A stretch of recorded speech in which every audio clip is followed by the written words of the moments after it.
Hello అండి, good morning, happy Monday. ఎలా ఉన్నారు? బాగున్నారు అందరూ? టీ కాఫీ అయిందా? బ్రేక్ఫాస్ట్ అయిందా? నేను ఎగ్ శామలంతో పెడుతున్నాను, మీకు చూపిస్తున్నాను.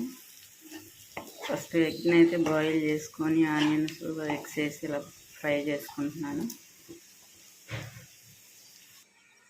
శామదుంపలను కూడా బాయిల్ చేసుకొని చిన్న చిన్న పీసెస్ కట్ చేసి పక్కన పెట్టేసుకున్నాను. ఇవైతే ఇప్పుడు తాలింపులో వేసేసుకున్నాం. ఇప్పుడైతే ఇందులో శామదుంపలు కూడా వేసేసుకున్నాం. శామదుంప కొంచెం వేగాలి.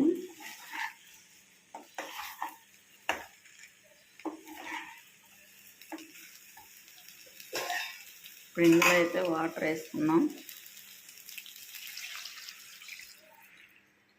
వాటర్ పోస్తున్నాం అందులో. ఇప్పుడైతే కొంచెం కల్లుప్పు కూడా వేసుకున్నాం.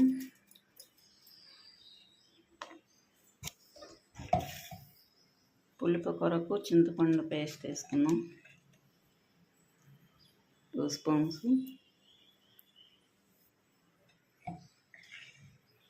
కారం తర్వాత వేసుకుందాం.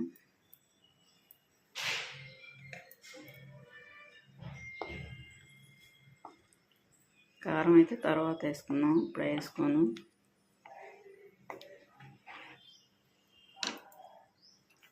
ఇప్పుడు కొంచెం కారం కూడా వేసుకున్నాం.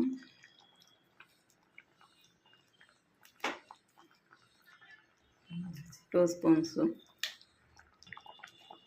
కొంచెం అల్లం వెల్లుల్లి పేస్ట్ కూడా వేసుకున్నాం.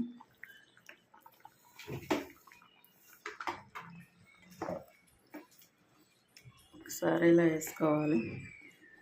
అల్లం వెల్లుల్లి పేస్ట్ మధ్యలో వేసుకుంటేనే బాగుండేది ఫస్ట్ కన్నా. కొంచెం ఉడకాలి. ఇప్పుడైతే కొంచెం గరం మసాలా వేసుకుందాం.